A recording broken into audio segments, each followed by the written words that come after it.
I'm really sorry for getting so late. It happens, and whatever happens, one has to accept. That's how the divine works. Everything has some reasons.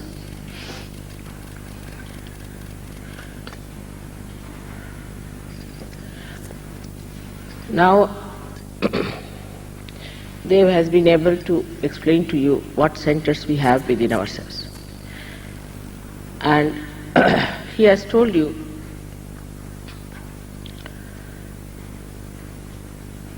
what is the mechanism within ourselves. It is all built within us during the different periods of our evolution. Every center is built like that.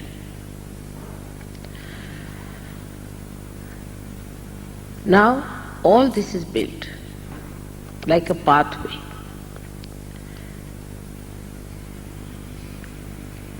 By left and right, you create the central path of your ascent. And when this pure energy of your desire ascends, is awakened, then it pierces through the last center, what we call as Sahasrara, meaning the 1,000 petaled center, which is the brain, we can say, or part of the brain, which covers the limbic area. The spirit is the reflection of God Almighty, and it resides in our heart. When the Kundalini touches the Sahasrara, the seat of the spirit, which is reflected in the heart, gets enlightened. That doesn't mean the spirit gets enlightened, but the attention is like a sari, which is pushed in like this. When it touches, it pierces through, and the spirit in the heart, which has the seat here, starts entering into our central nervous system. So the first feeling you get is a cool breeze on top of your head. That's the first feeling. Second feeling you get is all-pervading power, because now you have entered into the subtle area of your awareness. Human awareness is gross first, but when you touch the spirit, you become thoughtlessly aware, but there is no thought. The grossness goes away because thoughts disappear. And you become subtle. This subtleness gives you certain powers. The first power that you get is that you become, your awareness becomes collectively conscious. That you can feel another person on your fingertips. That means you become absolutely aware. Like I went today to Mexico. And I could feel the whole country. I knew about it before, but my attention was not so deeply there. I could feel the whole country has a very bad left side problem. And the left side problem is affecting even this area. And the left side problem, you can feel it very clearly, that your left side becomes heavy and you feel the heat in all your centers. So you start feeling the atmosphere the country, the people, an individual, and yourself. So you know the problem of a particular place. I mean, you may not feel that much in the beginning. You may just feel yourself to begin with. Then you start feeling others. So thus the awareness grows more and more. In the central nervous system you start feeling the problems of other people, your own problems. But it is not that you feel them as something which is painful or troublesome, but you feel them as little heat or sometimes little pain, very little, as if you are recording it like a barometer. And when that happens, you want to get rid of it, as if they are your own problem. And if you know how to get rid of it, you can do it. That's what I was doing, and that's how I'm late. Something on the collective. If you are working on something, you want to finish the job, and then you want to attend to another. Don't want to leave something half done. For human beings, it is difficult in the beginning, because from human awareness you are rising to superhumanness, or you can call it to super awareness, into a subtler awareness. So first the awareness is gross, and then your awareness becomes subtler. But with that, you do not feel in any way uncomfortable or upset, because you become extremely powerful, such power of compassion that you don't feel anything, no pain, no problems. The illusions disappear completely. There's no more illusion in the mind. Like people say that when you face something, you are filled with greed or lust. But when your eyes become pure, there is no greed or lust. But what happens? That you start feeling the oneness with another thing, whatever it is, in a way that it is joy-giving. Like you see someone,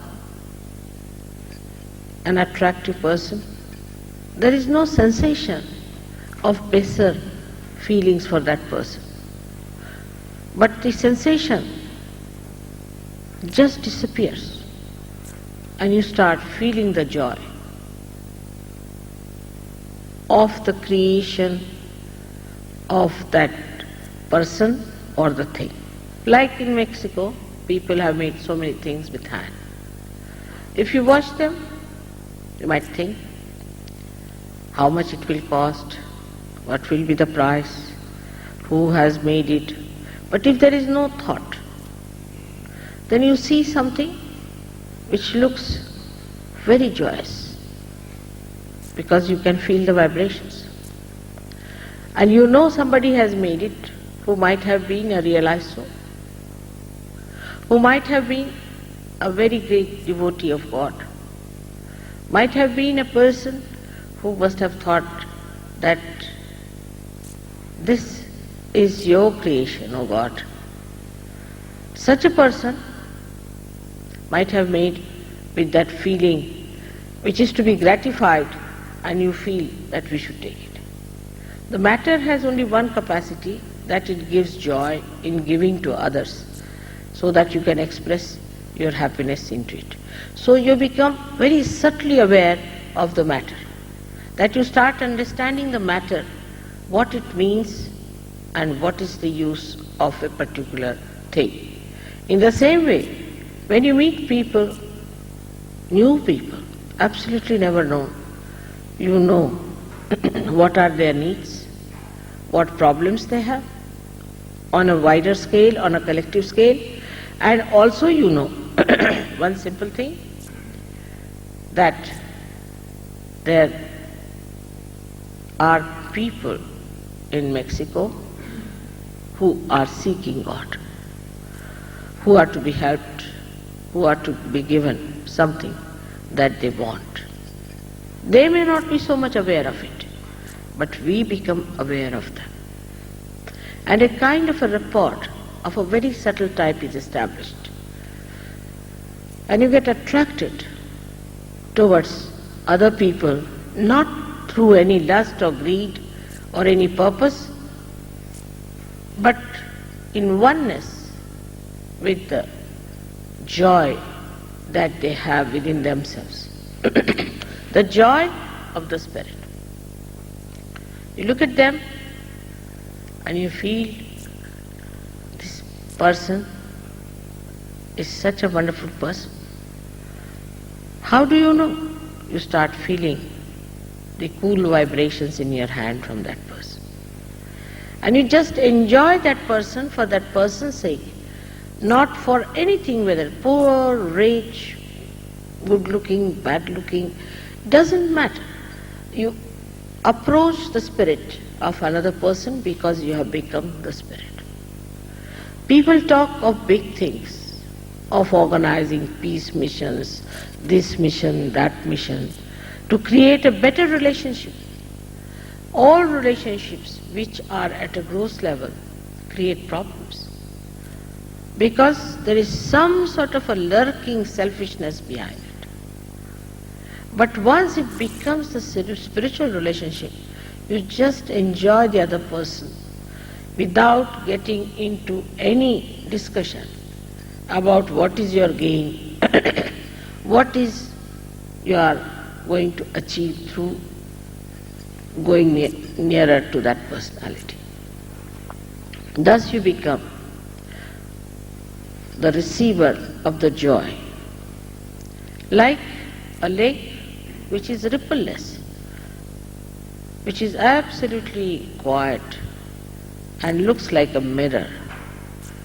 It reflects all that is created round it completely and emits complete joy of the creation.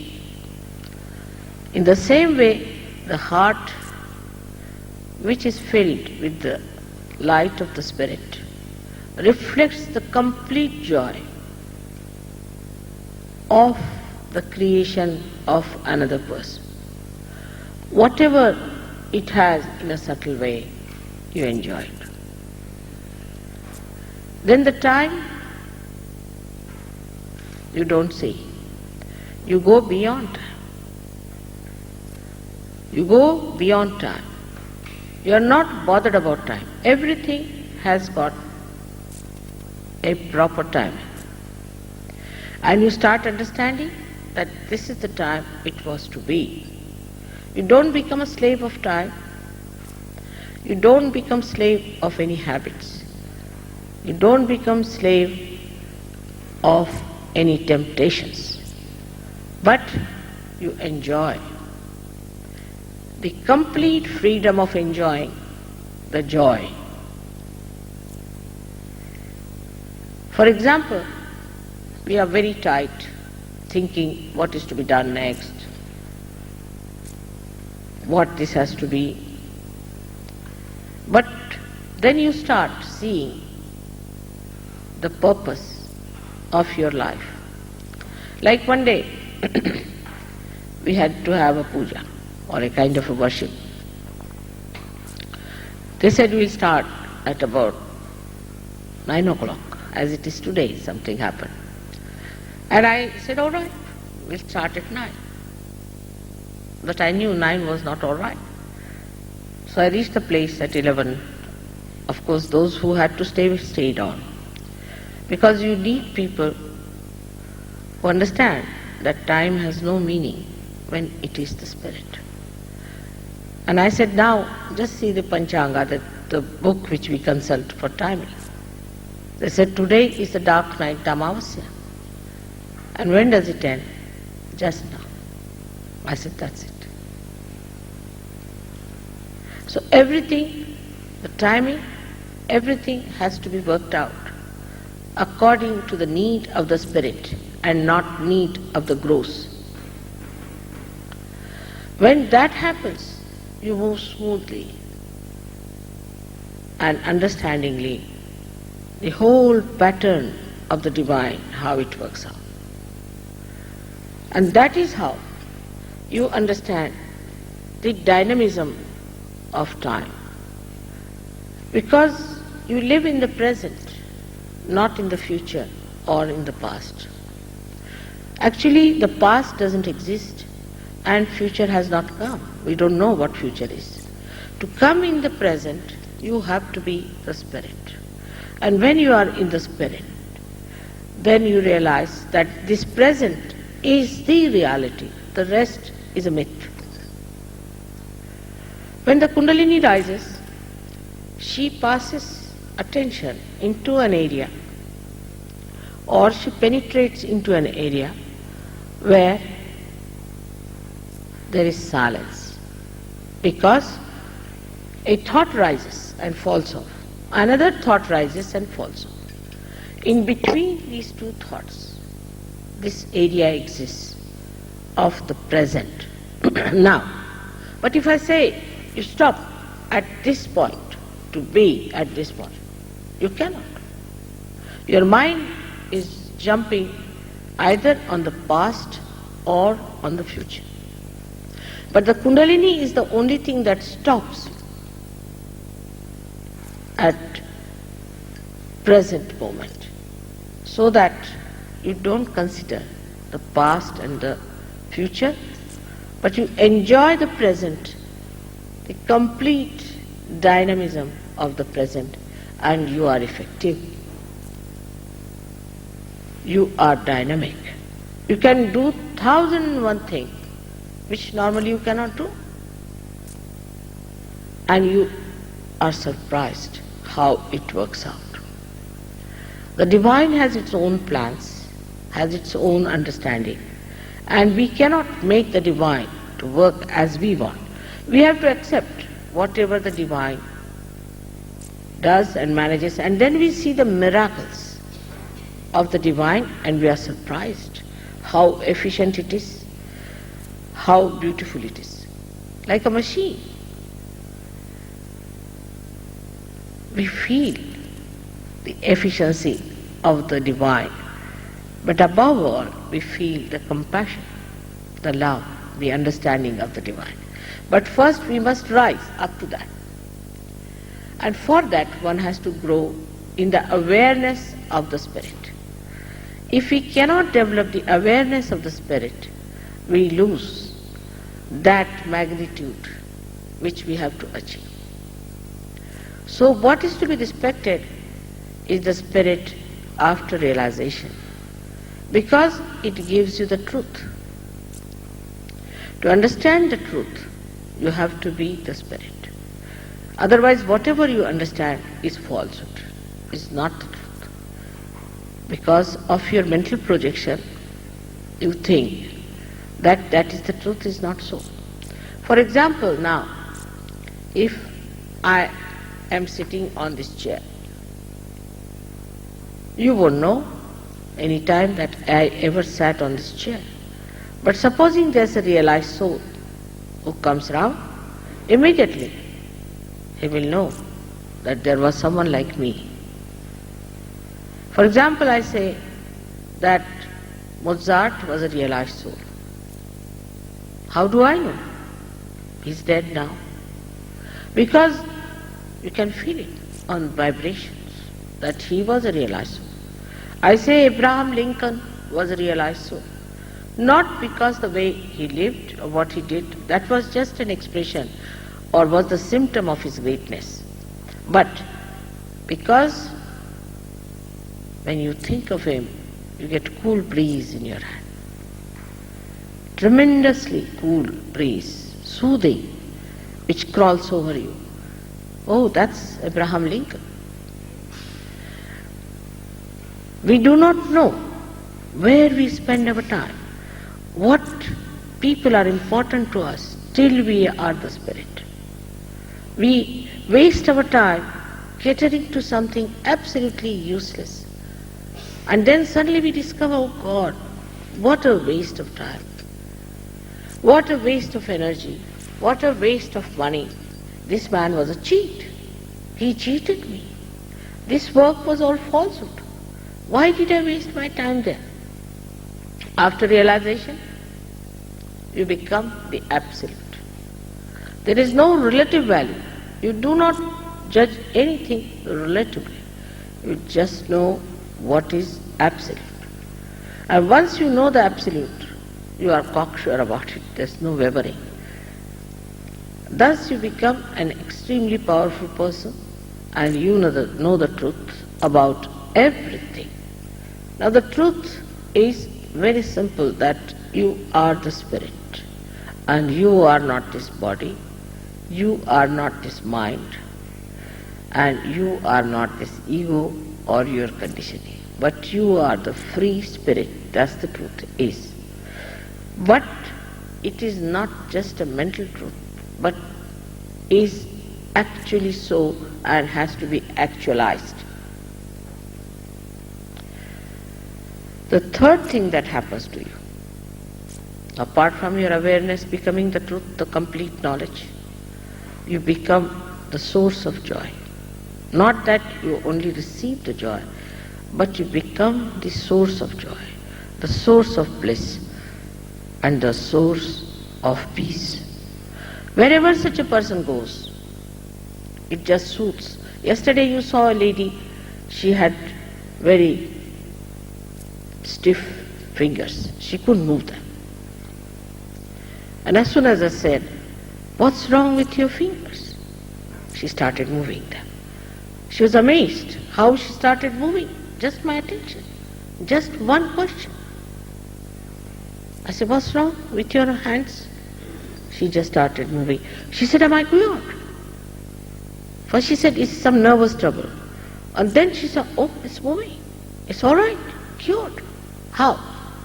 Because you get that power within yourself of compassion, which doesn't expect anything. It just works and acts silently. Just paying attention to that person itself is sufficient. Just one glance at that person can save that person from any kind of malady. It works. But of course it is true also, those who are not deserving at all, those who are crooked people, those who are cruel, say for example Hitler, you cannot give him realization, can you? He has to suffer. So also these illusions that we have about people, that oh, we should be kind to everyone, we should be nice. The kindness of the divine, the crooks, is not the way we look at it. The kindness to the crooks is punishment. It's a wrathful God. It punishes crooks. Many people feel that, it's just a mental attitude to say that everything is illusion. So, crookery is also illusion. It is not. For you, it is just a mental attitude, that's all. For the people who are in the boat, it is all right to say that the ocean is an illusion, but not for the people who are in the water. That's just a mental problem, that they think it's not an illusion or an illusion. It is not the fact with them. It's not actually with them. But once you rise above that, to you it is an illusion, but to the divine it's a duty to correct it. And divine looks after you. All the blessings of the divine start showering upon you and you are amazed how it has worked. how it has helped you, how it has done good to you. You are amazed how all the things that you desire, you get. Your desires change. You ask for something, and you just get it. Because these desires that are there are based on something that divine wants. Like one, we had a doctor who was working in Riyadh, and he had a feeling that he should go to Aba, which is a place very much downtrodden and where he thought Sahaja Yoga will work better. So he was very anxious and wrote a very anxious letter to me that, Mother, please see that I go to Aba. That letter he had just posted. He tried his level best, he couldn't do it. Had just posted, I never received it even. And he got the appointment. So the whole attitude toward life changes. Like today, if you ask Sahaja Yogis, they said, Mother, we must go to Mexico. I said, how far? 15, 20 minutes, all right. The reason is, they wanted me to put my attention to Mexico. They are not limited to America only. Now Mexico is important to them. Let's do how we work it out. Otherwise, people could have had some other desires, other things. Little desires like having a house, having a car, having a job, these are all fulfilled in no time. There's no problem on that. Krishna has said, Yoga Kshema Vahamyam. When you get yoga, when you get realization, you get your well-being. Your health improves, your mind improves, and last of all, you become the giver of gifts to others. In the sense, wherever you are auspiciousness. You are so pure that your purity fills the atmosphere with auspiciousness. And this auspiciousness, when acts, you are amazed how people are helped and how people are granted this beautiful blessings through you. And you get aware of it. You understand it. That's what we can learn from the lives of Christ and all other such great personalities who came on this earth. How they worked out things for others and how they granted them whatever they desired. You become absolutely dynamic as far as the creativity is concerned. You become great creators if your interest is in that. You become great healers, as they call it, but not that you heal persons by charging them money or talking about money, but only being in the presence of these people, you just heal them. You become the source of all corrections. But the corrections are not mental that you give a lecture to them, now you don't do this and don't do that and you shouldn't do that. It just works out. People just melt into that compassion which you are. You don't have to fight anyone. You don't have to struggle. It just works out. It's so powerful. The most powerful power is of love, of pure love. And this purity, when emits through you, you are amazed that why people have not used this power of love. They have only used the power of hatred. All these problems drop out. Your family problems, your city problems, your national problems, your world problems all drop out, because all problems come from human beings who are yet very selfish, very secluded, very abnormally attached to limitations. The whole thing works out so beautifully, and we have to create such personalities. For that, God has sent on this earth great people.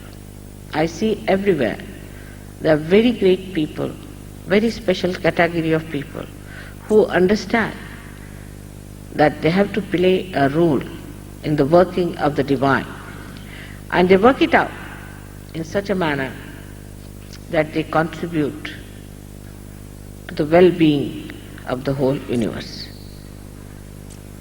America, I must say, has been the least concerned country about this, I must say. Is the poorest as far as evolution is concerned. I'm sorry, but has been so. They have had all kinds of gurus here, all kinds of things, but in Sahaja Yoga I find them. They are not there. I'm quite surprised at it, that their interests are so funny, that they have such limited interests in life. Or what, I don't understand. I've been to this country many a times. Of course not so much as I've been to other countries. Because every time I've come, I felt that they have to still come up to a point to see that truth has to be accepted, is to be received. Because if the truth is exposed to people who are not yet ready, maybe it will be all lost. It's like the story of Christ where he describes the seeds which fell on the rock, some fell on the right ground. This is what it is. And I face it up. I feel sometimes that such a great country like India, which is now awakening very nicely to Sahaja Yoga, which was just a slave country for 300 years. Or we can say there are countries like Italy, which are very important, but were sort of always neglected, treated as something useless, are coming up. Because spirit is higher than anything else. Politics, economics is nothing for spirit. Now let us see what happens in America. Let us see what is going to awaken them. I don't know what is going to stir them, because they are also placed in the Vishuddhi Chakra. This is the center where America is placed. This is the most important center also. And if this center is not going to be awakened, then one has to see to it that something happens. The divine might rock and shock and tell you that better accept to your spiritual life is important. It's very important that we should hold the divine in our arms and try to accept that. People don't realize it, that it is not proper to live with mundane life, day-to-day life, but should think of the wider repercussions that can have on the people who do not think of the calamities that can fall upon them if they do not accept the truth. Truth must be accepted. You see the countries which have vanished, like Romans, who were such great countries. They had a fall. Why? Because they took to a life which was destructive. To such a limit, I have heard some people saying, we have a right to destroy ourselves. You have no right at all. You cannot create yourself and you cannot destroy yourself.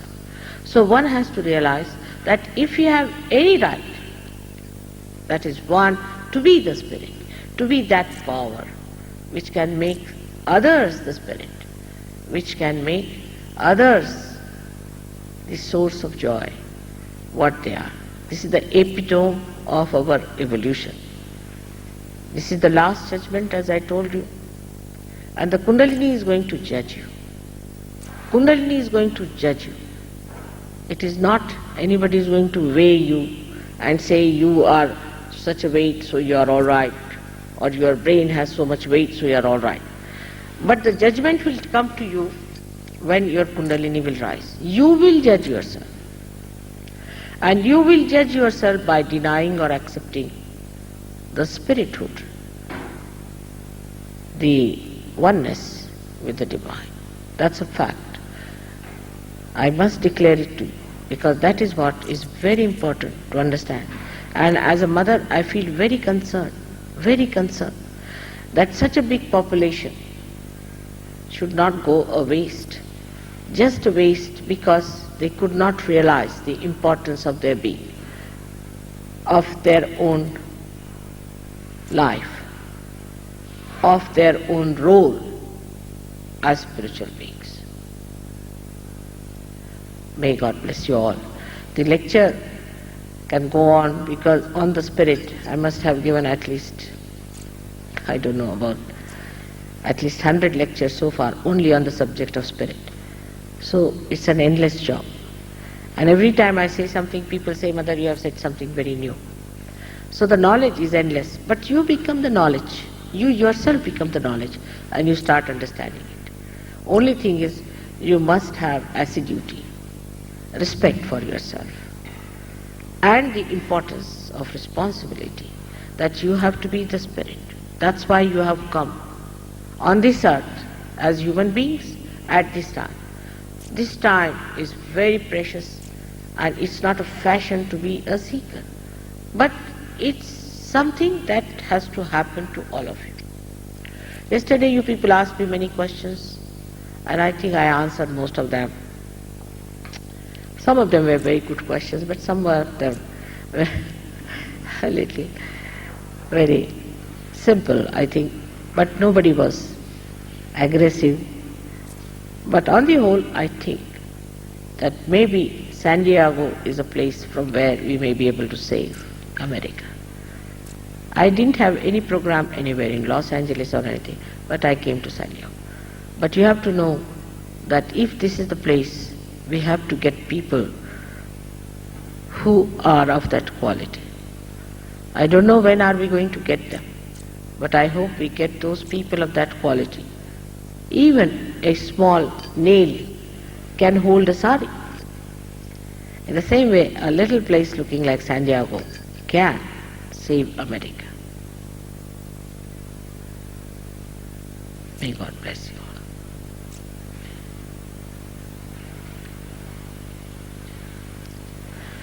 So we'll have the experience now.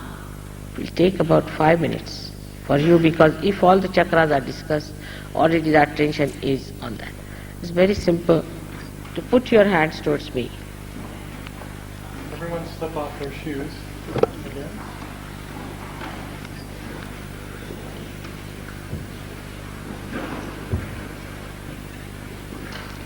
It's better. You've done a good job. Huh. Just put your hands towards me. Just like this.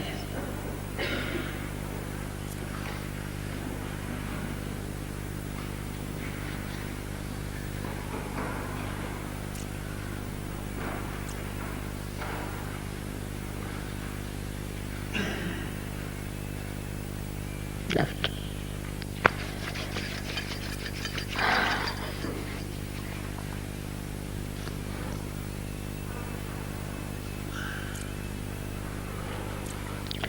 Now left hand towards me and right hand towards the Mother Earth will give you a balance. You need not close your eyes just now. Let's see. Put your right hand towards the Mother Earth. As I told you yesterday, left side is our conditioning. Conditioning, subconscious and collective subconscious. Very much at work here. But also is an emotional side.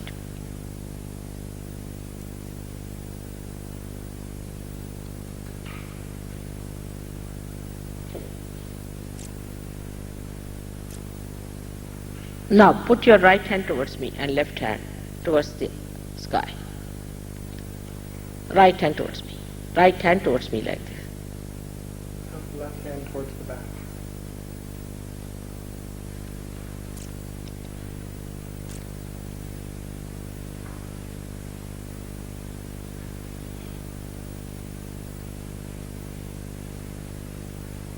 Are you feeling the cool breeze in the hand?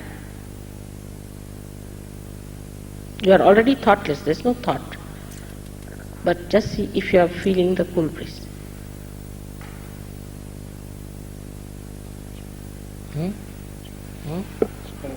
Much better. Are you? Let's see.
Are you feeling any cool breeze in the hand?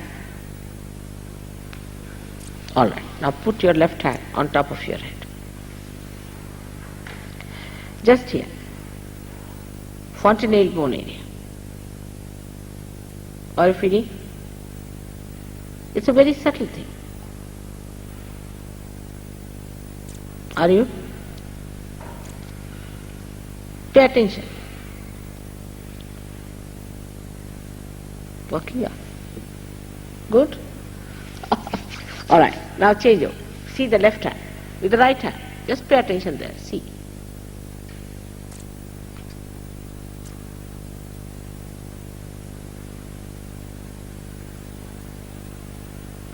Believe that you are the spirit. So just you have to say in your heart, I am the spirit. In your heart. Say it 7 times. It will work out.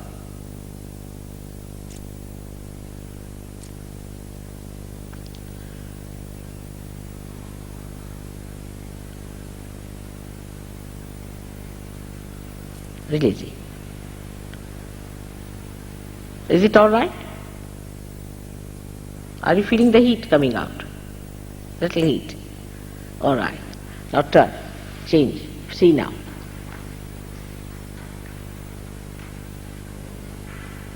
Right Swadhisthana. All right? There? Amazing.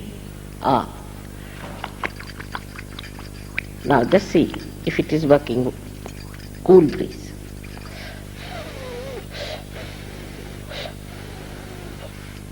Feel it.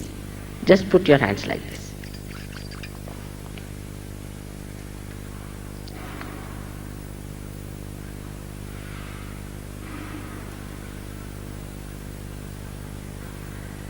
It's good. You're all thoughtless. If you see there's no thought in your mind.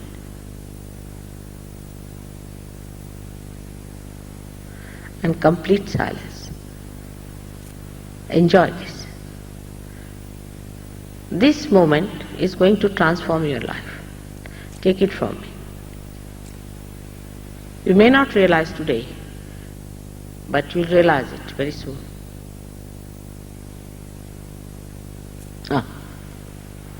Strong.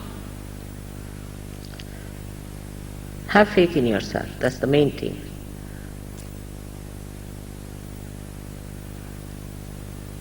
It's beautiful.